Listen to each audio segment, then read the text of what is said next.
When Ali ibn Abi Talib radiallahu ta'ala was asked, كيف كان حبكم لرسول الله? How was your love for the Messenger of Allah?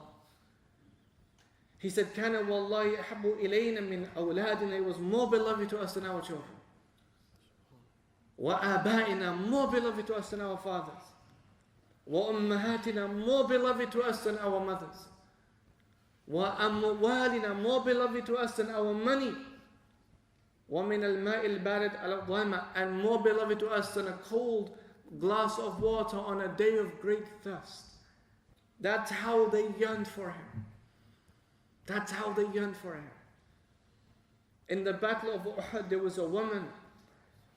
أن امرأة من الأنصار قتل أبوها وأخوها وزوجها. In that battle, her father was killed, and her brother was killed, and her husband was killed. The three most important male figures for any woman, particularly in that society. And she goes along and she's informed that, look, these people have been killed from your family. And the first thing she says is, Aina Rasulullah?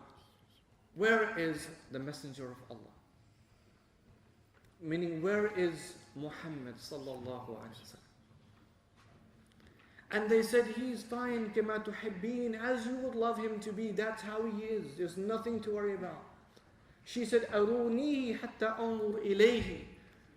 Show him to me so I can see him with my own eyes. And when they take that grieving woman to see the Prophet of Allah, she sees him and then she says, كل مصيبة بعدك جل. Every hardship is now easy for me to deal with. I mean, I can deal with anything that comes my way now that I know the Prophet of Allah is safe and he's well. That's how they yearned for him. That's how they loved him. That even towards the end of their own lives, they would wish that the last thing that they saw was that they saw the Prophet. Sawad bin Ghaziyah radiallahu ta'ala in the battle of Badr, when the Prophet of Allah, he has an arrow, but the pointed edge is removed and he's straightening out the lines of the men in battle. And here's Sawad and he's out of line, and so he gently pushes him back in line. And Sawad says, oh Messenger of Allah, I'm hurt. And because I'm hurt, I demand retribution. I demand retribution. I demand that I'm able to inflict that same pain on you. So the Prophet, he didn't say, it's me. I'm the Prophet of Allah. And you can't do that to me, and I know.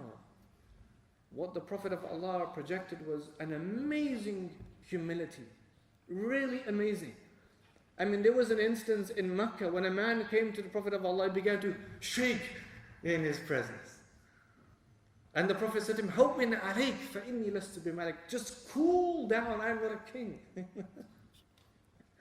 Inni ibn imra' min Quraysh kana ta'kul al-qadid. I'm a son of a woman from Quraysh who used to eat meat in the desert on the floor. Now that's an image projection, even though he had the best image, sallallahu alaihi wasallam. But he's teaching him an ideal instead. Look, it's not about the way that we look.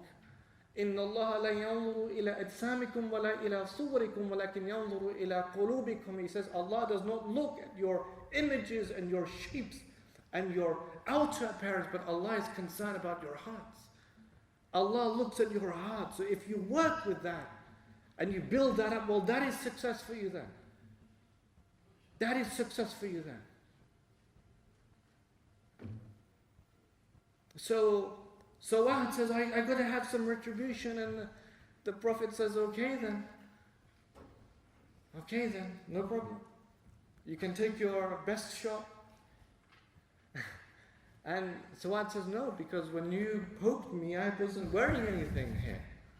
I had no garment from my top. You should allow me to do the same.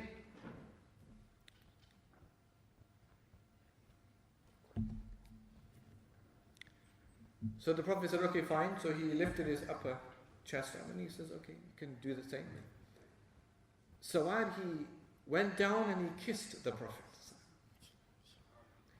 And the Prophet was so stunned, like, why would you do that? I mean, I thought we had some kind of a thing happening here, like, like some kind of a retribution.